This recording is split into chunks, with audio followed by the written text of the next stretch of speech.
Welcome, everyone. We'll get started here in a minute as people join.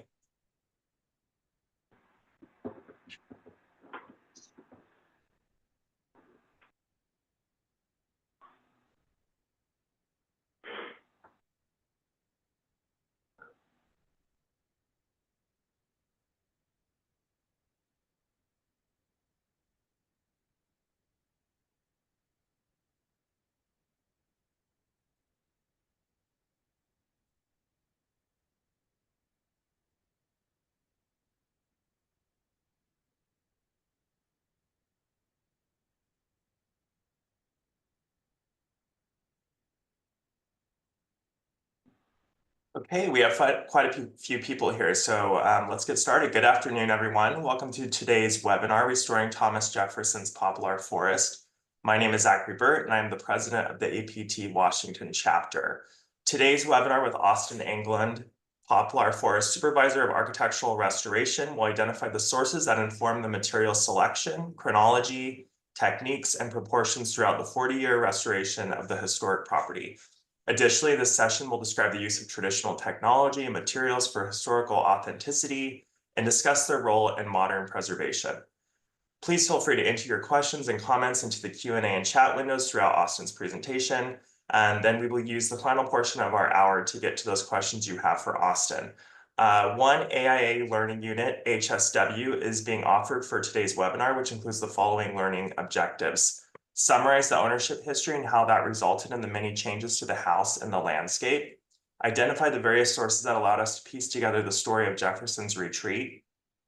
Describe the process of using traditional tools, techniques, and materials to faithfully restore the home in the same chronology as Jefferson.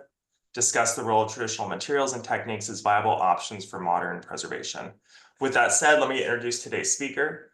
Austin Englund has 10 years of experience in building trades, 7 of which have been focused on cabinetry, furniture making, and traditional woodworking. Austin began as a restoration craftsman at Poplar Forest nearly 4 years ago, where he had the privilege of hand making and installing the entablature and pediments in the parlor. With the retirement of Travis McDonald, who had been the director of architectural restoration for 34 years, Austin stepped into a hybrid role of directing the restoration department and supervising the ongoing work of preserving and restoring Jefferson's retreat. Welcome, Austin. It's good to have you here. Hey, yeah, thank you. I'm excited to be sharing this this journey, one that I've been here for a small portion of the time, but really excited to be sharing a lot of the important work that's been done. So with that, I'll kick it off with special thanks to those who have been so instrumental in the restoration, namely Travis McDonald, who was the Director of Restoration for 34 years, Vince Fastabend, who spent 20 years as the Supervisor of Architectural Restoration. He still serves here at Poplar Forest as the Facilities Manager and is an incredible help to me and others as we continue our work. And then other key restoration craftsmen and former supervisors, C.J. Frost, Brian Forey, Dave Klaus, and Douglas Rideout. So again, thanks to these folks for their many contributions to the restoration. So one thing that's helpful is kind of orienting the property here. And so I've got a map there from Washington, D.C., down to Monticello, and then down to Poplar Forest, because one of Jefferson's best kept secrets is Poplar Forest, which is the way he liked it. It was his private retreat. And so we always joke today that Jefferson would be pleased with how difficult it is for people to find us and how not widely known it is. So I'm going to walk us through one thing I should have mentioned on this page. This is a photo of Travis's book that he wrote, I think, 2 years ago now. This is covering Thomas Jefferson as an architect in his retirement years and really telling the untold story of Poplar Forest. So a lot of what I'm going to be talking about today references what Travis wrote in this book, and I really encourage you to go to Poplar Forest's website and get this book for yourself. It's chock full of information, and it really taps into a story about Jefferson that's not really told anywhere else. So with that, again, right from Travis's book, there's 4 phases that he lays out of Jefferson seeking a retreat. And I like the way he lays this out. And so this is what he calls the premature phase, and this is the earliest drawing of Poplar Forest. And this is drawn on the back of a land plat, and he draws this while he's at Poplar Forest for either the second or third time, and this is when he's fleeing Monticello when the British invade. So he comes to Poplar Forest, he stays with an overseer in the overseer's cabin, and while he's here, he falls off a horse and injures himself. So he has to stay for a month or two while he's recovering. During that time, he begins writing his only published book, the Notes on the State of Virginia, and he's also thinking about a retreat. And so this is the land plat that he drew that first drawing on the back of. And you can see at the center of here, there is a smaller version of that drawing. And then just off to the right, kind of in the green shaded area, you see the first iteration of what we know of Poplar Forest to be looking like today. So it kind of comes full circle. And so this was his first period, the premature phase. I'm going to kind of move quickly through these. Again, the book is the best way to get this information. So the experimental phase, this is very reminiscent of the Rotunda at the University of Virginia. Moving on, the mature phase, Jefferson is starting to fully embrace the octagon here more fully. He really loves the octagon. I don't know any specific reason why he does. I'm sure there's geometric reasons and other things that he finds that he likes about it. But in all of his homes and things and houses that he's staying in, and he makes drawings for redesigning them. He does this with the Governor's Palace in Williamsburg. He's trying to incorporate octagons or half octagons, and he does this at Monticello with Monticello I and Monticello II, which describes the two different periods of building phases there. So this is the mature phase. And then finally, he comes into what Travis calls the idealistic phase. And I think idealistic phase is really a good way of describing this because it's a little bit beyond what's practical, because he ultimately in 1806 decides he needs 2 porticos and 2 stair pavilions. So the small squares on the left and right, those are the stair pavilions that he adds after Hugh Chisholm already starts laying out the foundation, just so that you can pass from the upper level to the lower level without going out into the rain. So he takes his pure octagon and he makes the concessions to add these things. But really, these are the only significant changes that he makes to the design from start to finish, which is quite the contrast from Monticello, which was 40 years of putting up and pulling down, whereas Poplar Forest was putting up and very little pulling down once he got his mindset. So let's go through a brief history of Poplar Forest, and I'm going to sit on this image for a little bit. Again, this is the same rendering as from John Nielsen, 1817. And if you really take some time to study it, and I encourage you to, it looks different, just slightly different from the Poplar Forest of today. You'll notice there's no Chinese railing up on the flat roof there. You'll notice that the stair pavilions have a slightly different roof. There's no pediment, there's no lunette window in the pediment. So little changes here and there. And unfortunately, these are really the only drawings of Poplar Forest from the time. So we'll kind of touch more on that later when we're talking about how do we know what to put back. So the brief history of Poplar Forest. Why does he have this house built? Like I've been saying, he's searching for a retreat pretty much his whole life, and he's imagining this retreat. He's going through those 4 laid out phases, but it really becomes clear when he's president. He starts building Poplar Forest in his second term, and it's most evident when he finally leaves the presidency, and he looks forward to spending time with his grandchildren, his children, and his invited guests at Monticello. But unfortunately, Jefferson's a bit of a public commodity to people that want to come and visit. So they come and they expect him to play the host, and of course he doesn't want to turn anyone away. So He kind of holds himself up in his library and living quarters, but and that's where they necessitate having to add the Venetian blinds right outside of his chambers. So Poplar Forest was more than necessary when it came to him living as a private citizen. So it was his escape from Monticello. He inherits the tract of land called Poplar Forest from his father-in-law in 1773, I believe. I always get that number a little mixed up, but he inherits that from John Wales, his wife's father. And Poplar Forest is really the economic engine for a lot of Thomas Jefferson's endeavors. And so it makes sense that he would then send his retreat down here, 90 miles from Monticello, 3 days ride by carriage, 2 days by horseback. So he's plenty well removed from anyone trying to find him.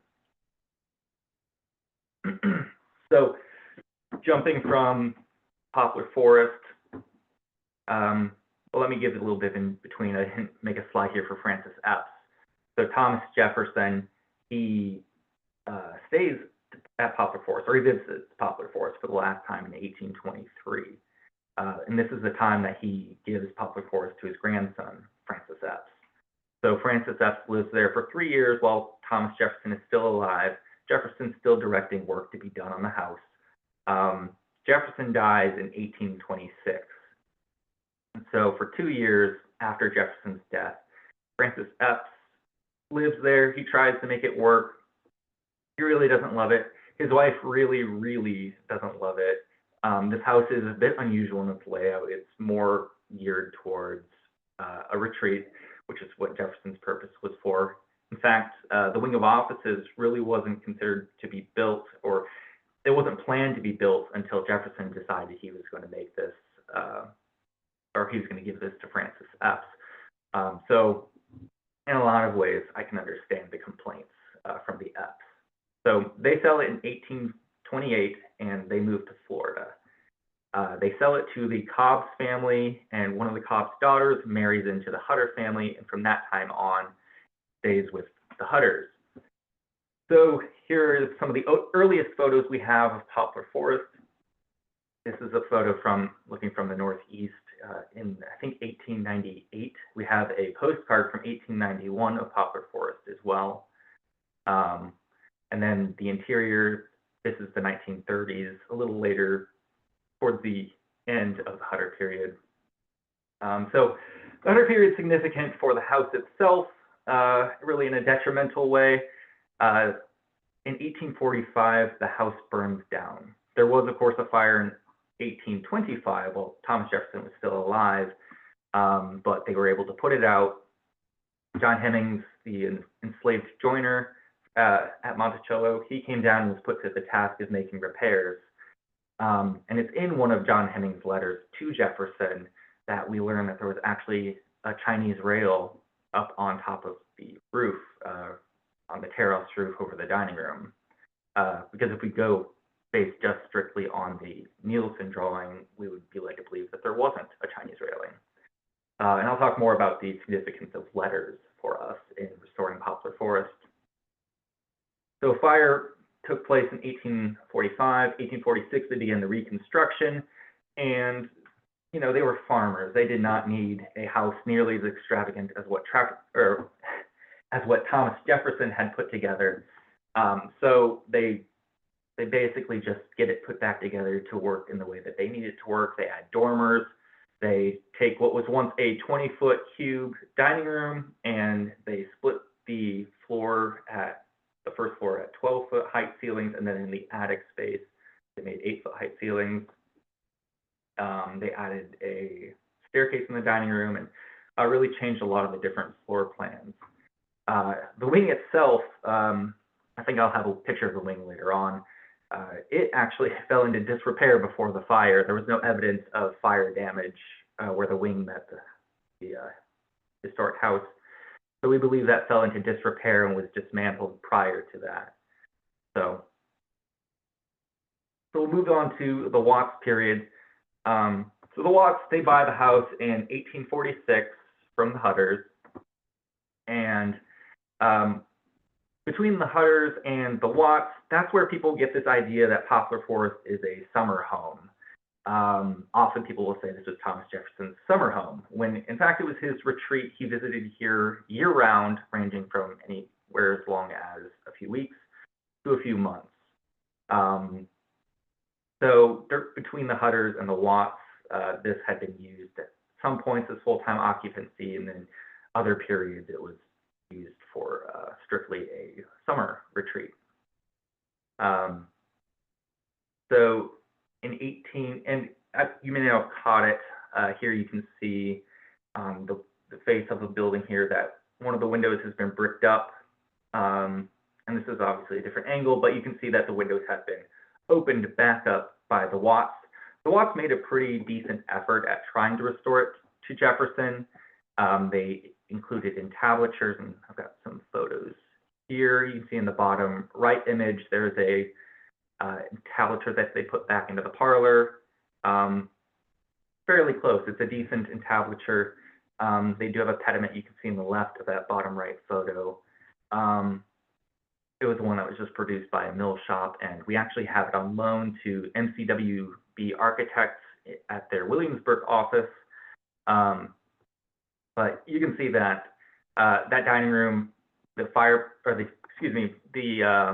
staircase going up, you can see that that's put in there. A lot of different changes have happened. Mantles are quite a bit different than what Jefferson had. So we're getting a picture of how the house has changed over the years and how it has drifted away from what Jefferson had initially envisioned. So with this drift and with it moving so far away from Jefferson's original retreat home, there was a question of, could we even restore it? Could this be restored back to Jefferson, or would there have to be some sort of a balance or some hybrid interpretation? And I include this quote from one of the Architectural Advisory Panel meetings, one of the earliest ones, and Hugh Miller and Nick Pappas. They worked on this document. I'm not quite sure who did the typing here, so I don't know whose words these are explicitly. But I love what he's saying here. In essence, he's saying that we really don't want to start doing anything until we really take our time. This is such a significant project that we need to do a lot of research. We need to dig and find out whether or not we even can do this. And right at the very end of it, you see the words, do it right. You have one chance to do it right. Even in my time working here, that was kind of a mantra that was played over and over during the process, is that we didn't have any external pressures. We took our time to make sure we could do it right. Taking our time to do as authentically as we can. Since my role was as a traditional joiner, we took our time to determine, is this really how they would have done it when we are installing certain things? Is this, are we interpreting these letters right? Or when we go to install it and we find, oh, this is making more sense now that we're actually doing it. So we take a step back and we really had some time to dig in. So even in my short time with Poplar Forest, I could see this playing out and this philosophy of really taking our time. So again, in one of the early Architectural Advisory Panel proposals that Travis was writing up, he gave three options. And the first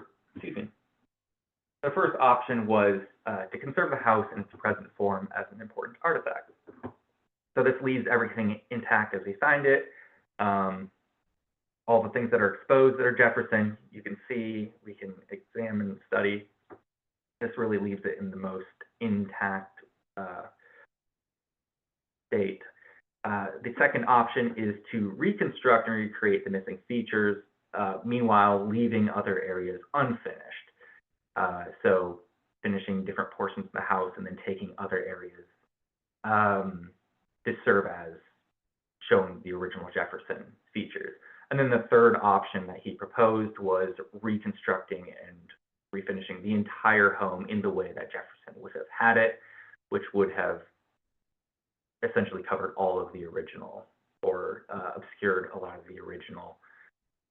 So in 1992, they determined that they did have enough information to restore it to Jefferson, that they could definitely do this. And not only did they have enough, but Poplar Forest is one of the most documented historic homes of the period, from the workmen, from Jefferson himself. And this is thanks to Jefferson being president up in DC at the time, or being up at Monticello so often and having to write, communicate with his workmen, and Jefferson being so hands-on in the project. He's the architect of Poplar Forest, but he's also the, I guess you could say, the builder, the foreman. He understands the making of this building and gives recommendations for how it should be done. And a lot of these are captured in letters. And so, looking at 1999, they then decided they were going to leave the east bedchambers, the north and the east bedchambers unfinished, which to this day is one of the most appreciated aspects. Most visitors really enjoy that area. So Poplar Forest has really chosen the second option, which is reconstruct most of it and then leave an area unfinished to show the restoration process and also Jefferson's original building chronology and techniques. So during the restoration of Poplar Forest, how did we know what to put back? And I call this building a cumulative case. We're looking at a wide range of things. Like I've been mentioning, we're looking at letters that Jefferson has written or people have written to Jefferson. Archaeology, the work that they are doing, then gives us another area to look at. Architectural investigation, looking at the house as an artifact and an object in and of itself, and then letting that tell us information.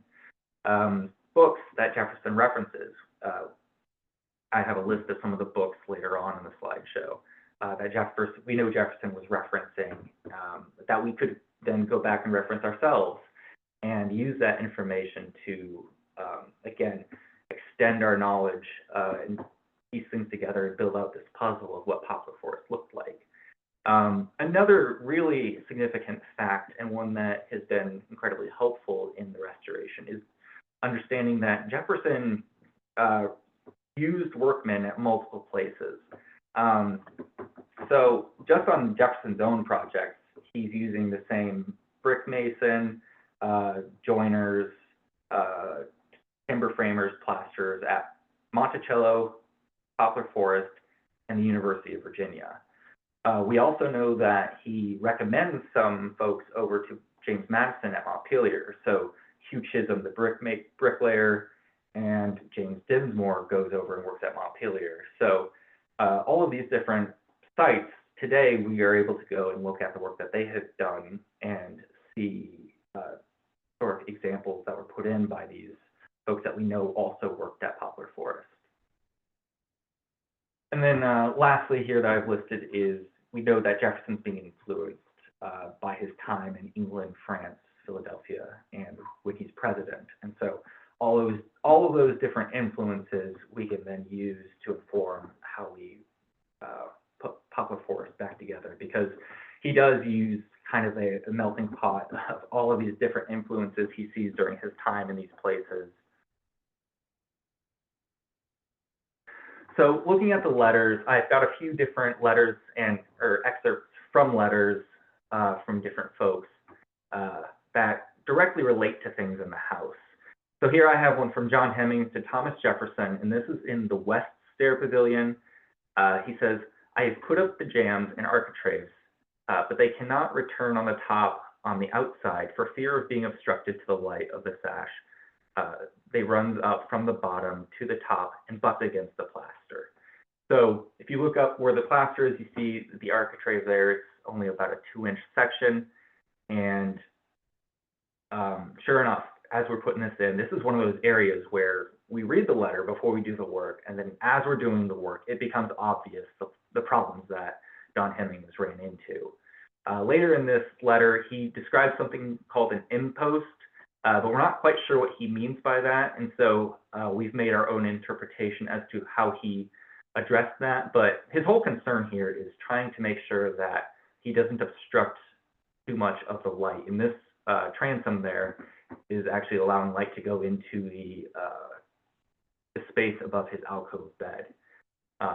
So really interesting to see these letters and how they tie into the work that we are doing during the restoration. And a quick note about the chronology. The restoration followed the same chronology as Jefferson's chronology. And so the problems that Jefferson encountered during the initial construction, we found ourselves coming up against during ours. One being that plaster was done before woodwork here at Poplar Forest, whereas woodwork was done first at Monticello.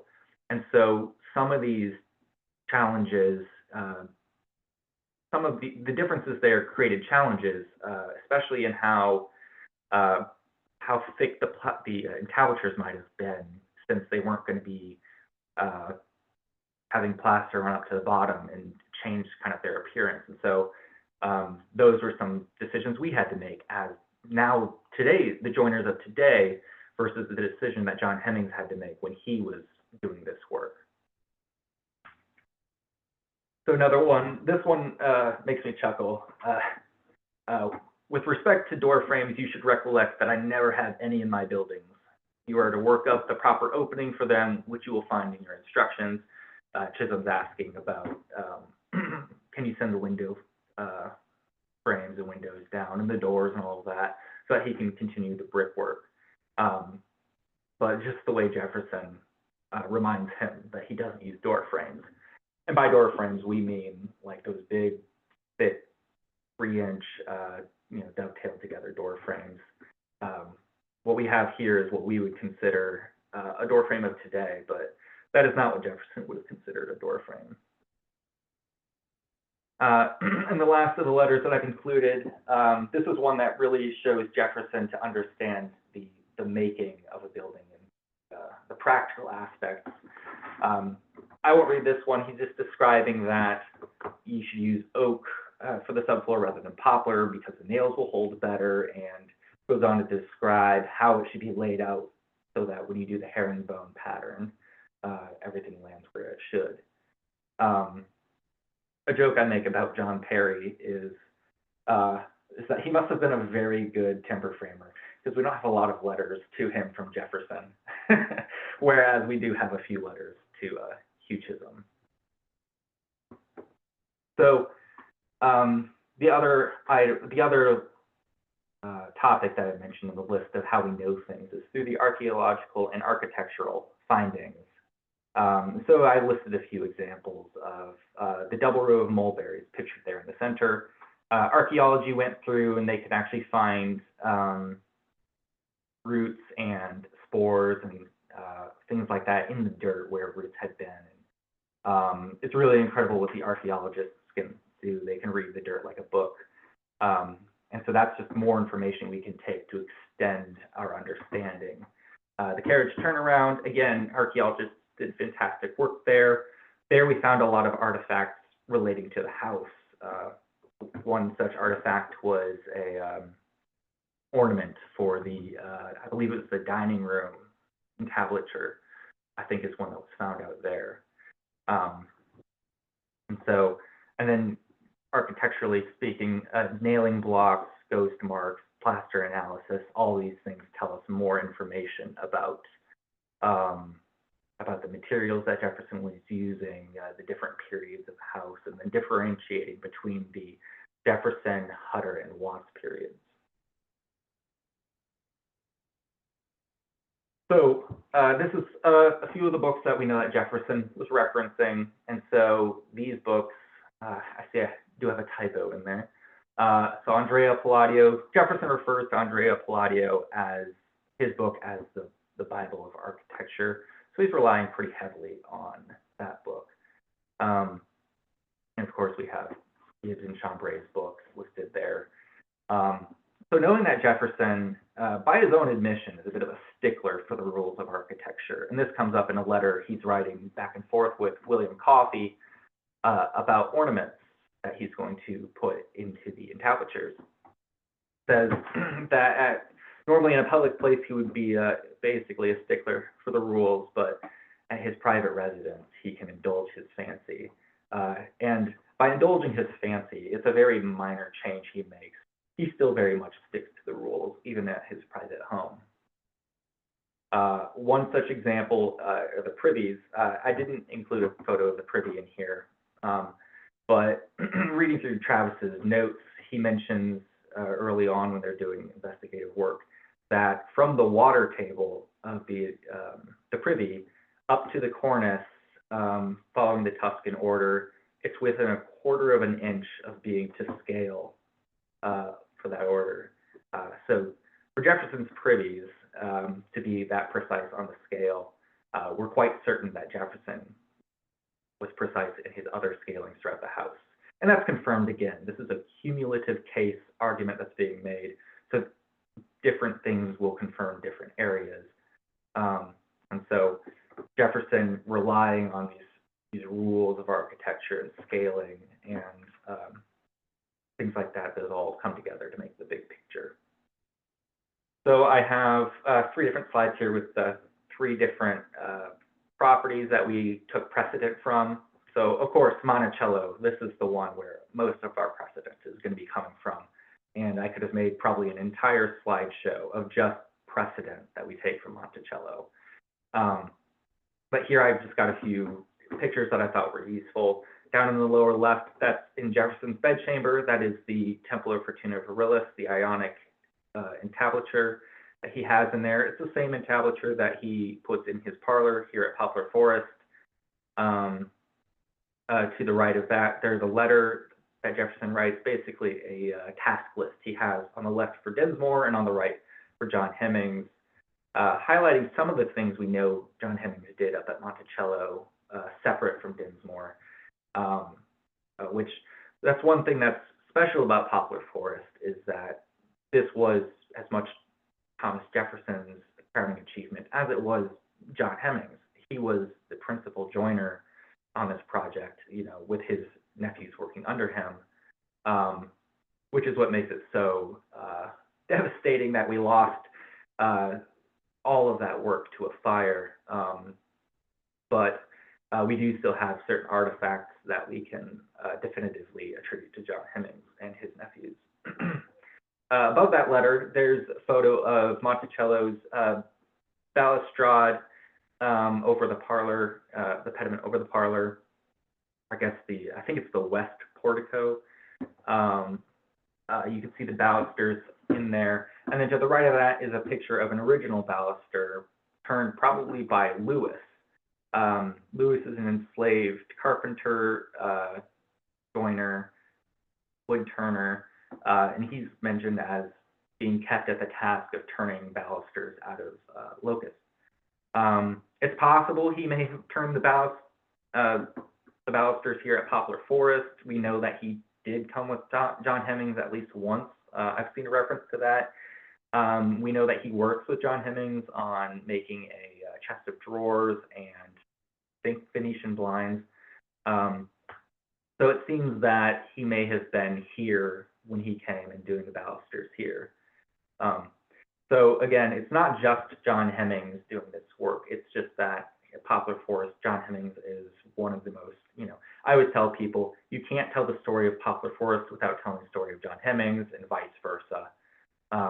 But really, there are so many other individuals who had a part to play in this. It's just a matter that a lot of their names weren't mentioned.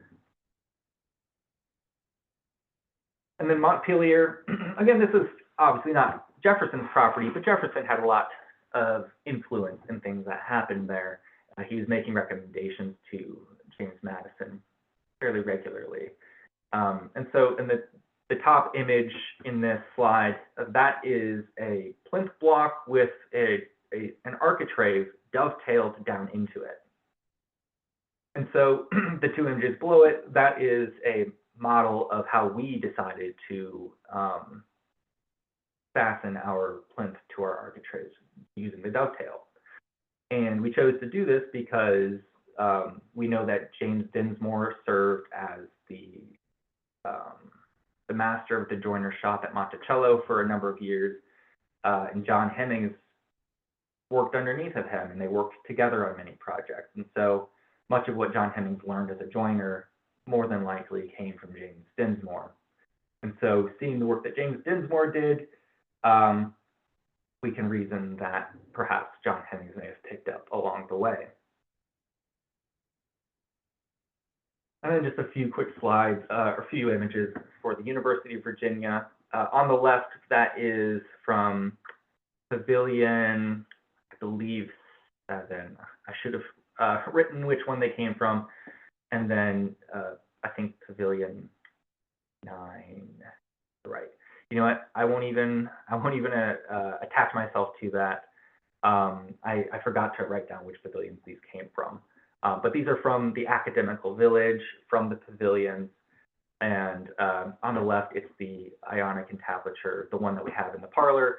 And then on the right, that is the Doric entablature from the Baths of Diocletian, which we have in the dining room here at Poplar Forest.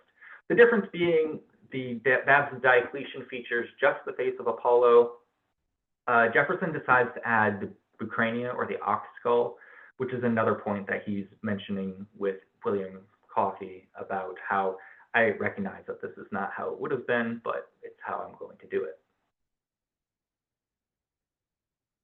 So I've mentioned several times that we are building a cumulative case.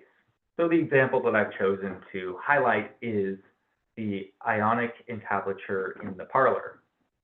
And so I try to get a good cross-section of all the different points that we touched on so far. So you can see in the top left image, this isn't the, these aren't the nailing blocks for the parlor. This is actually in the east bedchamber. I went and took this picture today, but it's showing you that where the nailing blocks are up at the top, which is showing where the entablatures, actually where the plaster grounds would have been fixed, which the plaster would be run up to, and then the entablatures would be fixed to those plaster grounds. And so where those nailing blocks are help to confirm the scaling of the entablature. In the letter, Jefferson is mentioning that the ornaments need to be 5 inches so that it will fit within the frieze. And so with that 5 inches, we are able to then take that and plug it into, you know, the algebra equation of scaling the entablature. And so they were able to scale the entablature and then compare that to, you know, the 12-foot ceiling height, and then compare that to the nailing blocks. And of course, referencing the Temple of Fortuna Virilis. Here I have an example from Andrea Palladio and from Chambray. And then Pavilion 2 and Pavilion 4 at UVA, those have the Ionic entablature, and they're also to that same scale. And in this letter, there's a lot of information in this one letter to William Coffey. In this letter, he also asks to order the entablature ornaments for the parlor at Poplar Forest, but also requests the same ornaments for the University of Virginia. So, so that's how we know what went back in. And this, of course, this is a very touch and go overview. Again, I can't plug it enough. Travis's book is fantastic. And be on the lookout. Travis is about 100 pages into his second book, or more than that at this point, and he's working on it as we speak. That's going to be a book that covers the restoration, which I look forward to. He's got, you know, Travis has forgotten more than I think I'll ever learn. So when that book comes out, we'll have a real treat. So I'm going to fairly quickly move through the different stages of restoration work that took place at Poplar Forest. So once they decided that we could restore it to Jefferson, they of course had to do to remove elements from the house, document, label, move it all out. And they had drawings made up, and but when you get down to the actual, you know, brick and mortar work, the roof was the first area to be done. And so we have the timber framing that took place. Here you can see on the right, that's Vince Fastabend, 20-year supervisor of restoration, still working with us in facilities. And you can see traditional woodworking and joinery taking place. One thing about Poplar Forest, it is a bit of a hybrid. There are, we do use modern machines to break down material, but when it comes to the finish and the fitment, it's always intended to be done with traditional tools. And that's important. Here you can see that we have the plasters, and we had Scottish plasters come over and teach our local masons and plasterers how to do the work. Excuse me, which has come in handy because we've had several different needs for repair through the years. And so this is now, they finished the roof restoration. They've moved inside following the chronology. Plastering's taking place. Around the same time or a little after, the flooring is going in and it's being hand scraped. And so you can see our earlier restoration crafts people on their hands and knees using jack planes and scrapers to flatten and even out these floorboards. Next, this is interpreting about 1814. This is about 2004, where they are reconstructing the wing of offices. And here you can see Dave Klaus, a longtime restoration craftsman, putting in these shingles based off of an artifact that we had found shoved up in one of the privies. And so you can see here that we are reusing the same design that Jefferson had, using the same materials. The difference being, and I don't have a picture here, we covered it with EPDM membrane because the design itself that Jefferson had worked. It was a good design. Jefferson's materials at the time just couldn't support it. And so we were grateful to be able to still use the design, even though a lot of it wouldn't be visible, and make it work with modern alternatives or modern supplements. And so really one of the last phases, I should say second to last phases, is the interior joinery. This is the work that John Hemmings would have really been a part of, or really have been doing with his nephews. And so, like I said, we use modern machines to break down the material, but every surface that you see in the house, and if you could touch it, it would be the same surface that you touched. That's how Jefferson would have seen it. That's what we mean by an honest or an authentic restoration, is that it should look and feel the same way that Jefferson would understand it to look and feel. So I tell people that when you walk in the house, you're seeing a brand new house from 1806. And that's one of the unique advantages of Poplar Forest. Unfortunately, due to the fire, we don't have much of any of the original woodwork. We do have the original brick, but we have this opportunity to revive these trades and follow Jefferson's chronology so that you can see how this house would look new today following Jefferson's directions. So the last project for the restoration, and some of you may have seen this in the last few years, which was the traditional linseed oil paint, distemper, and lime washes. This is Chris Mills Conservation and his crew hand molding the paint right outside the wing there. The top left image is the distemper going on. Really one of the most incredible things to witness was that distemper going on. But again, just all the way through, start to finish, is using the traditional trades, using traditional materials, tools, techniques to restore this house. And so that is one of the things that we're proud of and sets Poplar Forest apart. And having this opportunity to take 40 years to do it has been well worth it. So the question we got when we finished the restoration is, well, what are you going to do now? Many people were concerned for my job, would I still have employment at Poplar Forest? But no worries, the work has not stopped. If anything, it feels like the work has only increased. And so here are some images of the finished restoration throughout the house. But the work's not done, because now we move into preservation or conservation. And many of these features, the restoration began 35 or so years ago after the investigative period. So those features now need restoration and, preservation and conservation work. And so we treat these materials as new original material. So it's original to the restoration. And so we want to be careful not to be flippant about it and just say, well, it's not original to Jefferson, so we can just I'll show you this next image. This is a baluster that we had significant wood rot on. It's only about 30 years old. And so, surely we could just tear it out, make a new one and pop it in, right? Well, part of the philosophy we're holding here is that we are, the new craftsmen that have put this in. That's the royal we there. I didn't make this baluster, but that is original work to the restoration period. And so part of our job is to preserve as much of the restored fabric that is now failing. And so there's different hierarchies of periods that we are still trying to preserve.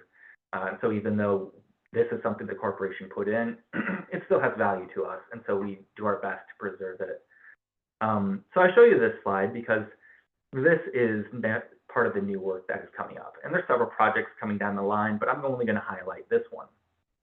About 2 years ago, I was doing work on the balustrade above the north portico, and I noticed significant wood rot. And you'll see on the bottom right image, there was a lot of caulk filled up in this area, and the modern paints were just choking the wood out. And so we've been doing a lot of research here at Poplar Forest into linseed oil paint. And during my research into this, I was connected with Michiel Bruns, the founder and owner of Bruns & Company, Linseed Oil Paints, and I asked him for a list of who else is doing this, and he mentioned Mount Vernon. So I went up, met with Mount Vernon's staff, and I've made a few trips now, and I've been following their project, and they've been incredibly helpful to us. So quickly to wrap it up, that is the next project for Poplar Forest, is switching to a linseed oil paint, which is not only original to what Jefferson would have used, but is also a traditional material that works in concert with wood rather than in spite of wood, like the modern paints have been doing. So I encourage you to follow Mount Vernon's project. They're about 4 years into the paint refinishing project. With that, I think I've left us at least a few minutes for questions. Thank you, Austin. That was great. Oh, I don't know where there's an echo. I'll try muting you for a minute. Okay, that's a little bit better. Yeah, I loved hearing about the research and also how you've kind of shared ideas with other historic house museums and sites. I think that's really awesome.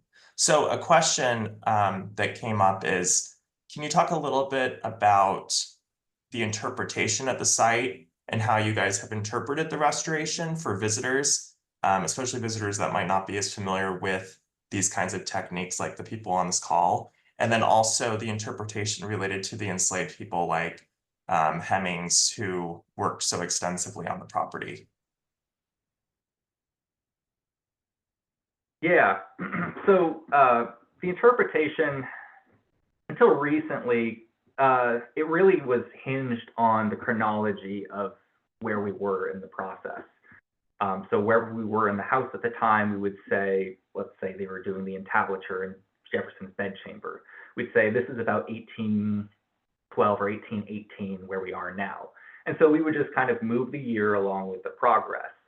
But once we finished the restoration, now the question came up, which period are we interpreting? How are we interpreting this? And we're still kind of determining that, but 1826 or 1828, the Francis period, sometimes we include, is really what we're aiming for, a totally complete Poplar Forest. But to touch on telling the stories about the enslaved craftspeople, we definitely are talking a lot about John Hemmings and his contributions. One difference between Travis and I is that Travis is an architectural historian, and his work focused a lot on Thomas Jefferson, his ideas and things like that. And so he was so wrapped up getting in Thomas Jefferson's mind. And whereas on my side of things, I spent so much time as a joiner, and so I would read into John Hemmings, trying to understand the work he's doing. And so all of us having our part to play here, we all were able to kind of get into understanding the roles that they had. But we also are looking to restore the slave quarter site that we know many of the enslaved workers lived at. And we have a later slave dwelling that we are going to be restoring as well. Got it. Thank you. And then a question I just received is, did you say what the original roofing material was used for on the terrace subroof system? You stated that the restoration used membrane. Was the original made of lead? So Jefferson at Poplar Forest only used pine shingles. Someone asked, I think James Dinsmore asked if he wanted to use metal to line it, which he did do on the wing in Washington, D.C., but he decided not to do it at Poplar Forest because he said it wouldn't be worth the expense.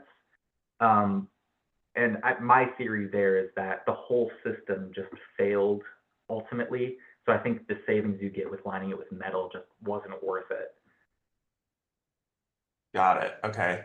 And when you replace contemporary paint with the historic paint, are you removing all the paint down to the bare wood? Yes. So that was one of the debates we had for a while was, is there an option to not remove the paint? Unfortunately, you can paint over it and still get certain benefits from the linseed oil paint. However, in order to get the reason we're switching, which is having a somewhat breathable layer, you need to remove this layer of paint, which is essentially a plastic bag over it, which traps moisture in. So we are having to remove all of this paint to then replace with linseed oil paint, which will move and breathe better with the woodwork. And this is the project that you guys are currently starting on. Yes, we are technically at the tail end of the investigative stage. We've been trying to get it started here soon, but we have several other projects we're trying to wrap up. But now that the weather is nice, if you come by, you'll see us up on the roof doing paint stripping. Okay, very cool.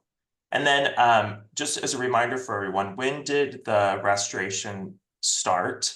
I know you had that slide with them discussing about doing it the right way.